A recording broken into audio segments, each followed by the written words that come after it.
hello everyone. Montessori class റൂമിലെ rules and regulations അറിയോ നിങ്ങൾക്ക്? മോണ്ടിസോറി ക്ലാസ്സിൽ അങ്ങനെ റൂൾസ് ആൻഡ് റെഗുലേഷൻസ് ഒന്നും ഇല്ലാന്നല്ലേ നിങ്ങൾ പറഞ്ഞത്? ഇപ്പൊ റൂൾസ് ആൻഡ് റെഗുലേഷൻസിനെ കുറിച്ചാണോ സംസാരിക്കുന്നത്? ഇതല്ലേ ചിന്തിച്ചുകൊണ്ടിരിക്കുന്നത്?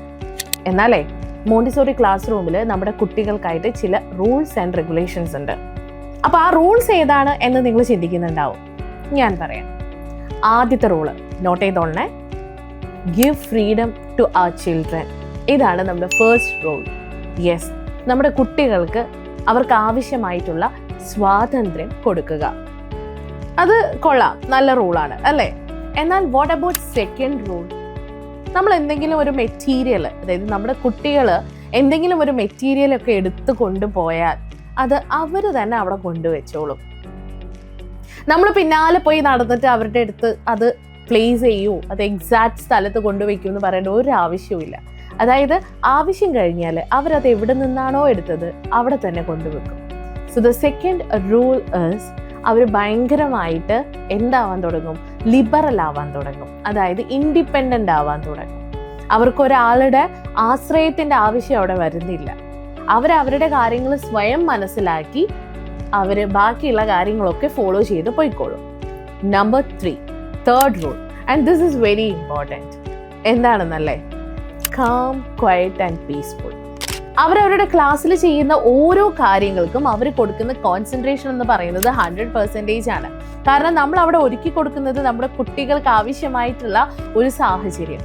ആ സാഹചര്യമാണ് അവർ അവരുടെ ഡെവലപ്മെന്റിന് വേണ്ടിയിട്ട് ഉപയോഗിക്കുന്നത്. അപ്പോൾ ട്രഡീഷണൽ മെത്തേഡ്സിൽ നമ്മൾ യൂസ് ചെയ്യുന്ന പോലെയുള്ള വടികളോ അല്ലെങ്കിൽ നമ്മുടെ ചീത്ത വിളികളോ അല്ലെങ്കിൽ ഇമ്പോസിഷൻസ് ഒക്കെ കൊടുക്കുന്ന രീതിയോ അതൊന്നും മോണ്ടിസോറി ക്ലാസ് റൂമിലില്ല. സോ നിങ്ങളൊരു മോണ്ടിസോറി കോഴ്സ് തിരഞ്ഞെടുക്കാൻ ആഗ്രഹിക്കുന്നുണ്ടെങ്കിൽ you must learn about these rules. കാരണം ഇത് നിങ്ങളുടെ പ്രാക്ടിക്കൽ ലൈഫിൽ നിങ്ങൾ കൊണ്ടുവരേണ്ടതായിട്ടുണ്ട്.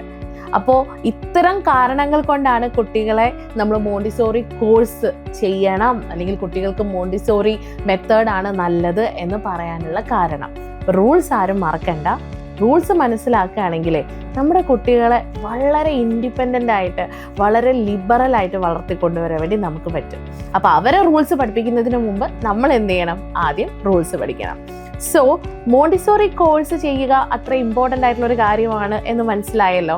ഇതിന് നിങ്ങൾ ചെയ്യേണ്ട കാര്യം എന്താണ്? സ്കിൽമേറ്റ് മോണ്ടിസോറിയെ ഒന്ന് കോൺടാക്ട് ചെയ്താൽ മതി. കാരണം സ്കിൽമേറ്റ് മോണ്ടിസോറി കോഴ്സുകളിൽ നൽകുന്ന ക്ലാസ്സുകൾ എന്ന് പറയുന്നത് അത്രത്തോളം നിലവാരം കൂടിയ ഒന്നാണ്. നമ്മളൊരു കോഴ്സ് സെലക്ട് ചെയ്ത് കഴിഞ്ഞാൽ നിങ്ങൾക്ക് ആ കോഴ്സ് കംപ്ലീറ്റ് ചെയ്ത് നിങ്ങൾ പ്ലേസ്ഡ് ആക്കുന്ന തരത്തിലുള്ള എല്ലാ അസിസ്റ്റൻസും സ്കിൽമേറ്റ് ചെയ്യുന്നുണ്ട്. ഇനിയും സ്കിൽമേറ്റിൽ മോണ്ടിസോറി കോഴ്സ് നിങ്ങൾ ചെയ്ത് തുടങ്ങിയിട്ടില്ല എന്നാണെങ്കിലേ സമയം കളയല്ലേ, എത്രയും പെട്ടെന്ന് കോൺടാക്ട് ചെയ്തോളൂ.